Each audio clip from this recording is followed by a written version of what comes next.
Morning, मेरा नाम है विशाल। आज मैं आपको क्लास 10 फिजिक्स पढ़ाने वाला हूँ। इसमें सबसे पहला चीज़ है हमारा इलेक्ट्रिसिटी का डेफिनेशन। जो इलेक्ट्रिसिटी का डेफिनेशन है वो ये है, the flow of electric charges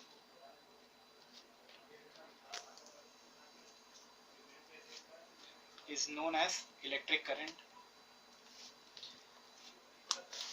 electric current को मैंने ईसी लिखा है शॉर्ट फॉर्म में। तो यहाँ सबसे पहला चीज़ तो हमें इलेक्ट्रिक चार्जेस क्या होता है वो जानना है। इलेक्ट्रिक चार्जेस जानने के लिए क्लास 9 में हम आते हैं। थोड़ा क्लास 9 में आते वक्त हमने क्लास 9 में पढ़ा था एटम क्या होता है। एटम कुछ इस प्रकार का शेप में होता है जिसमें अंदर में सब एटॉमिक पार्टिकल्स होते हैं।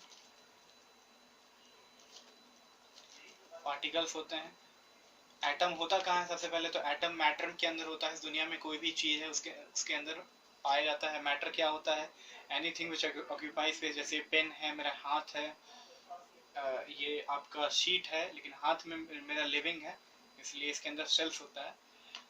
ये सब एटॉमिक पार्टिकल्स, इसके मतलब एटम के भी अंदर छोटा छोटा उसका पार्टिकल्स होता है। अब उनके ऊपर आते हैं तो सबसे पहले आता है न्यूट्रॉन, फिर आता है प्रोटॉन, फिर आता है electron. Proton, neutron, electron. Proton और न्यूट्रॉन जो होता है ये आपको न्यूक्लियस के अंदर पाया जाएगा। ये इसके अंदर रहता है इसमें से। और ये इलेक्ट्रॉन जो रहता है ये बाहर में आपको मिलेगा। प्रोटॉन और इलेक्ट्रॉन जो होता है उनके पास चार्ज होता है। क्या होता है? चार्ज। और ये जो होता है ये न्यूट्रल होता है। न्यूट्रल होने के कारण से इसमें कोई चार्ज नहीं होता है। ये चार्ज फिर भी नहीं समझ में आता कि होता क्या है। तो ये प्रोटॉन और इलेक्ट्रॉन यानी एटम के अंदर जो सब एटॉमिक पार्टिकल है प्रोटॉन इलेक्ट्रॉन, उसके अंदर का फीचर्स है। अब उसके अंदर का फीचर्स है चार्ज। प्रोटॉन और इलेक्ट्रॉन जो है उसका फीचर है चार्ज। फीचर का मतलब क्या है? प्रॉपर्टी। जैसे हमारा प्रॉपर्टी है, हम बात कर सकते हैं, किसी से अपना आइडिया शेयर कर सकते हैं, उसी तरह प्रोटॉन का फीचर है एक चार्ज। इसका काम क्या होता है? चार्ज क्या करता है? अपने आसपास affects another charge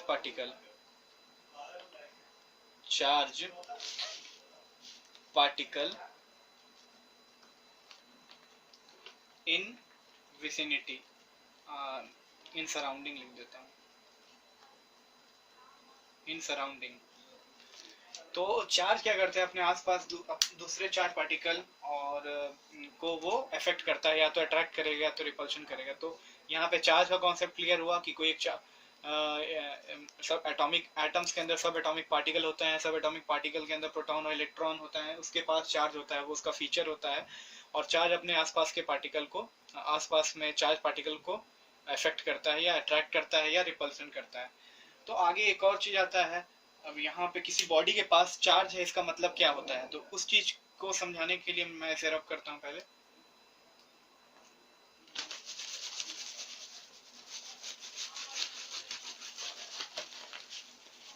जैसे कोई इंसान बोलता है कि इस किसी पार्टिकल के पास चार्ज है, किसी पीस ऑफ मटेरियल के पास चार्ज है, उसका मतलब क्या होता है? तो इसके लिए एग्जांपल लेता हूँ।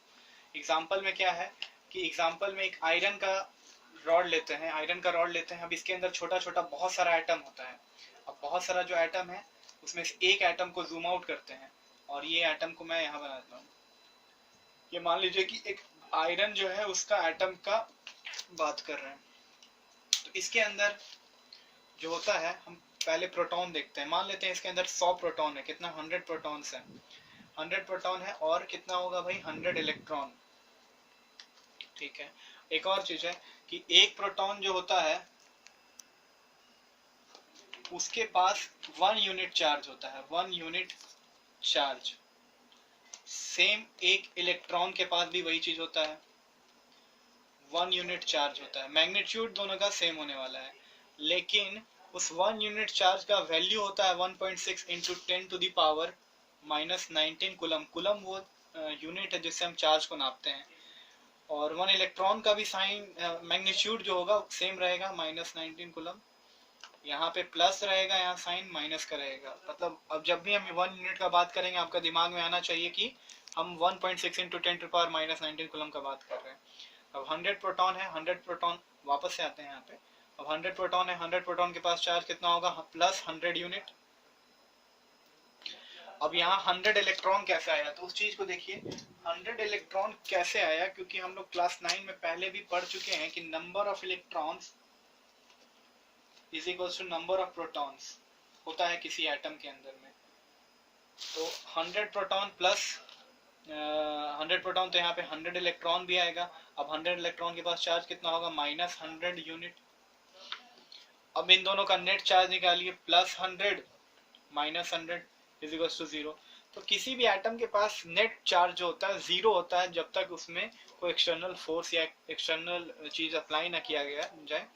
तो अब देखिए ये एटम जो है न्यूट्रल है, बट अगर कोई कहता है कि किसी चीज में किसी, मान लीजिए इसी को देखता हूँ, ये एटम में अब हो क्या, किसी कारण के चलते से ये जो 100 प्रोटॉन है और यहाँ जो 100 इलेक्ट्रॉन था, इसमें से ये जो एक इलेक्ट्रॉन मान लीजिए है क्या है, बाहर चल गया। कहाँ चल गया भाई, तो बाहर चल गया।